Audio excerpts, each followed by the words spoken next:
Hi, Linda Bender. How are you today? Hi, I am thrilled to be here with you. I am doing very well. Thank you. Thank you. Yeah, and do you have a new book coming out? I'm not sure. Well, I'm working on it. It's going to be, it's not close to coming out. There's still, the more I research this book, you may be curious about this, Yes, the I more am. I find, because it's a quagmire. It's about dog health, and I'm co-authoring it. And the more I dive into the the issues we face, the more I'm finding how it's not about just the dog food or just about what we're doing here.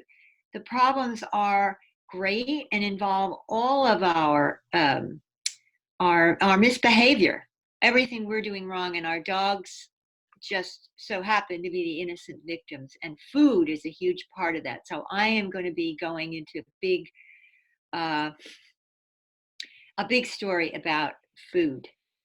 Good. Uh, I'm very glad to hear that. And I wanted to, do you have a title for that book yet? no, not yet, but it's going to be a how-to.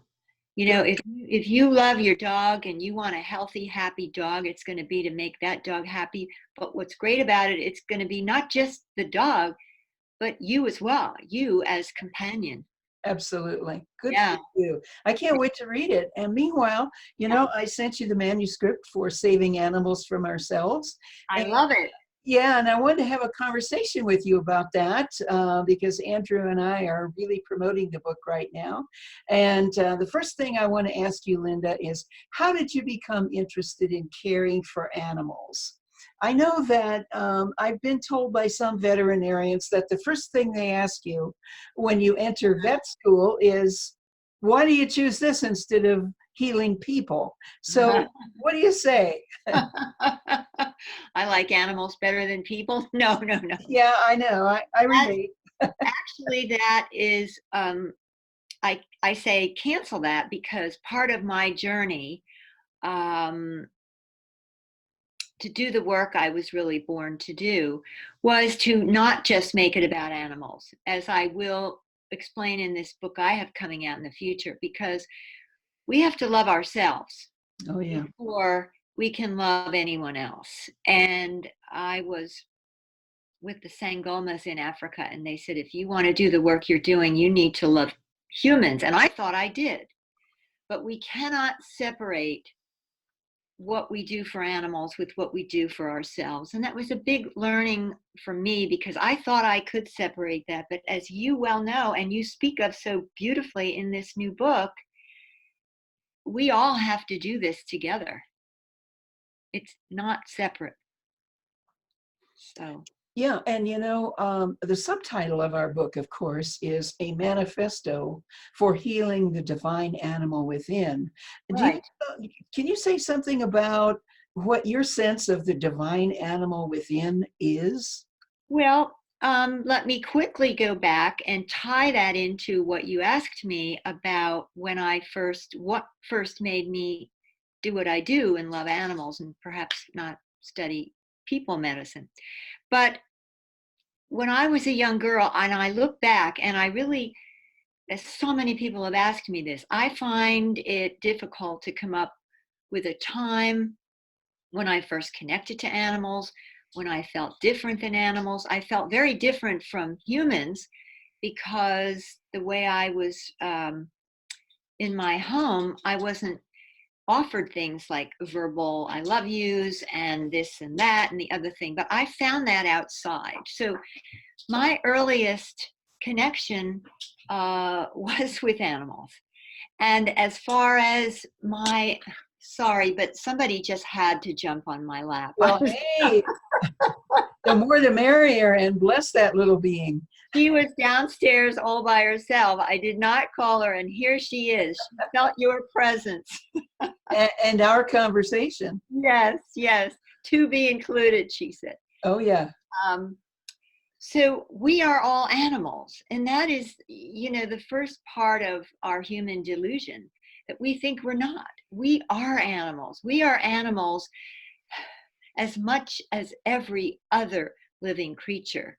is an animal, or a bird, or fish, or we are all the same. And what is our inner animal?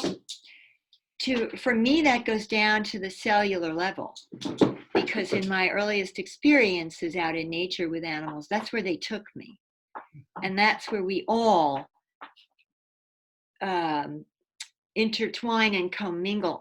We're all just semi-permeable membranes. Yeah. So honestly, I must say that I've never felt anything but what you're describing. It's who I am. And perhaps because I've connected with animals from such a young age, that it's my reality. There is no other. Well, we spent a big section in the book on talking about what animals can teach us on a Yeah. variety of levels. And so you've been very close to animals all your life. What Yeah. is your experience of what they can teach us? Well, I used to think I could write about that, speak about that, tell you all about animals. But what I really learned, and was very humbling, is that what we know about animals that they can teach us might be considered the size of the tip of a pinhead. And reality and what animals could teach us is everything else. So what I say is we have no idea of the wealth and the brilliance of all they have to teach us. We certainly possibly think we've scratched the surface, but it's so beyond what I could even describe. But let me say that the most basic thing, aside from every species having their genius and every animal and every species having that specific genius to teach us, I think if I combined everyone and spoke for the natural world, the one most basic thing they taught me to share with other humans is that we think we have so many problems. We think that there are just this array of problems day in, day out. This is wrong, that's wrong. I have to solve this, I have to solve that. But animals have taught me and want us to know that what they really want us to know the most is that our big problem is one problem from which all others stem, and that is that we think we're separate.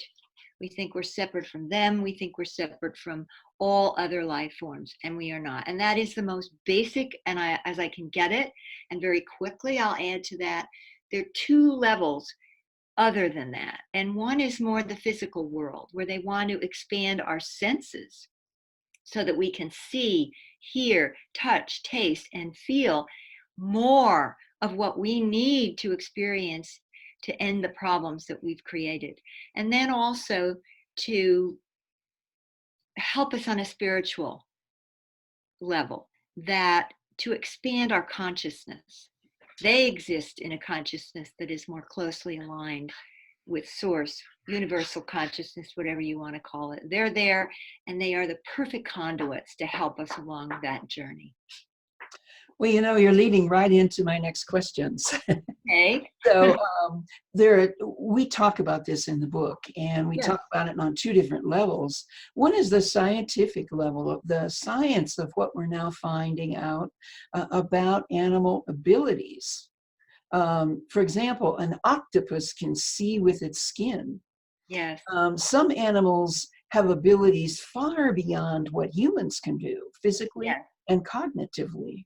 Yeah. And so I don't know what you think about this, but I think that without harming them, we should be studying those abilities. Not that we have to have the same abilities, but what could we learn from these capacities that they have, scientifically speaking? Why not? Yes. Yes. Well, aligning with what I just said, the first thing we need to learn is some humility. Yes. That there is so much that they have to teach us. And first, let me say this about science. Science is a method of inquiry. It's not a dogma. But Right. hard science has become that, and to the great peril of science, because it's very limiting. And there are two ways to approach it.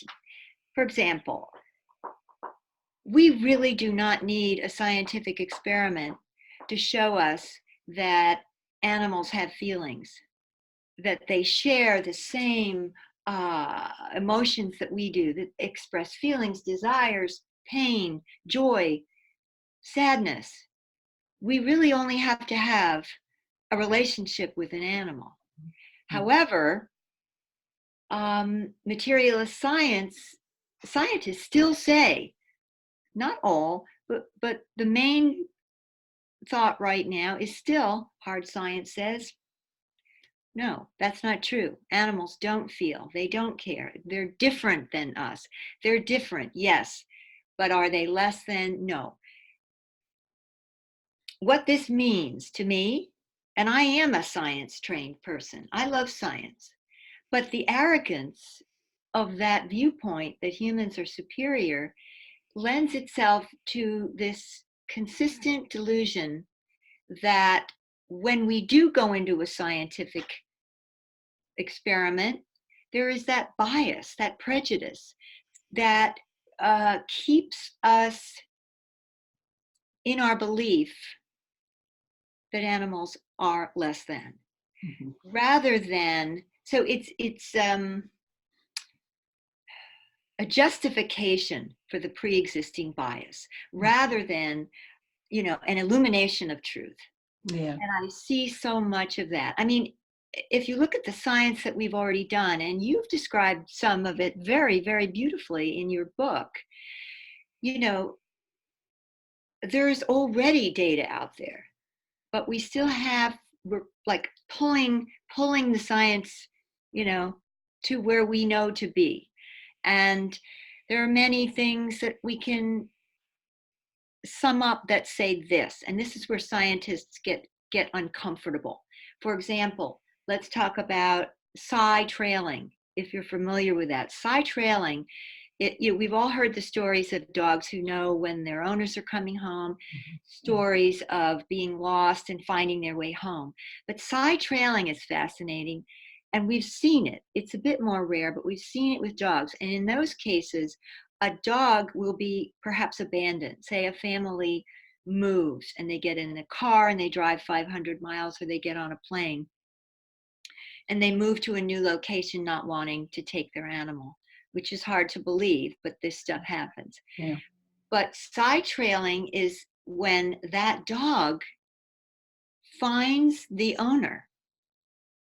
Now, they have no idea by smell, unless they're trailing the car tires if it's a drive. And I don't think you're going to see a dog last too long if it's sniffing where car tires went, or an airplane, but they manage to show up.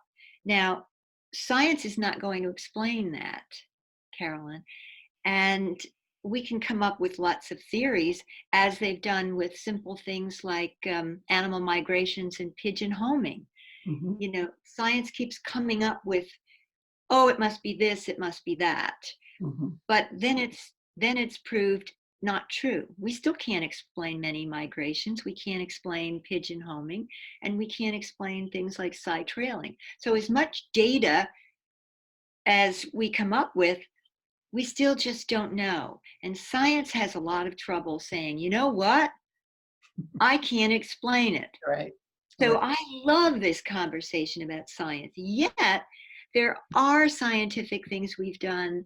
For example, you speak of elephants or other species of animals who've show mirror recognition, which means that, oh, that is one of the things that we use as evidence for having a spiritual life, the possibility to have a spiritual concepts. So we have a lot of the science we already need. We just need to start listening to it. Well, we're very privileged in this book to have found some amazing scientists. So one that comes to mind Yes. that is my huge hero in this book is Franz de Waal, who's Yes. an evolutionary biologist at Emory University. Comes from Holland, and you can just feel in all of these great scientific discoveries and books that he's written about animals, this passion, this love. So he's not separated from his heart, as is, on the same line, Mark Beckhoff, who is a Yes. professor of Yes. evolutionary biology here in Boulder, Colorado, University of Colorado, emeritus professor, friend, and has written a wonderful book about dogs and several Yes. good friend of Jane Goodall.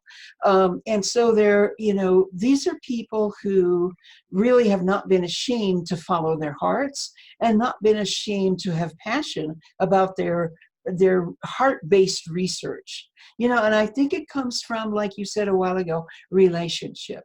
But Yeah, the and relationship a with lot of these scientists will actually, in private, tell you they completely agree with all this stuff. But their public voice oh yeah, has to be different because of money, power, and greed. The yeah, three big you know things that run our our culture. world. Yeah. Well, I want to ask you one last question. We've talked about what they can teach us, scientifically. Yeah. And so I'm wondering, and I know this is a favorite of yours, because of your book, Animal Wisdom, what spiritually can we learn from animals? Oh my! Again, You I wrote would a whole book on it. So. I wrote these questions. I wrote a book on this, and I barely scratched the surface. Right. But I, my reference to spirituality came from my early childhood with animals. Yeah. My spiritual journey began with animals. When I was a young girl, I didn't know any different, you see. My ego mind wasn't telling me no. I was completely open to receiving. And, you know, they introduced me to spirituality. Again, that semi-permeable membrane that we cross where I end and they begin and everything else begins and ends. It's all commingled, and as we say, it's almost a cliche now, we're all connected, but Right. we truly are at that basic level. And that, as someone who has had so many experiences with animals from a spiritual viewpoint, they live in that consciousness and they are so willing and they're so thrilled when we open to that and we are willing to learn from them, because it's not about reading about it or hearing about it. Carolyn, is truly about the experience. And that may be different for everyone, but they offer us that relationship that opens that experience to that greater consciousness, that opens our hearts, that opens our minds. And I'll just say about, if anyone has had the privilege to stand in the presence of a wild elephant, Mhm. you know it's extraordinary how powerful the knowing that you are in the presence of a huge consciousness. Mhm. They read your heart, they read your soul. It is a connection that is beyond what I can explain, but it is truly a spiritual experience. Yeah.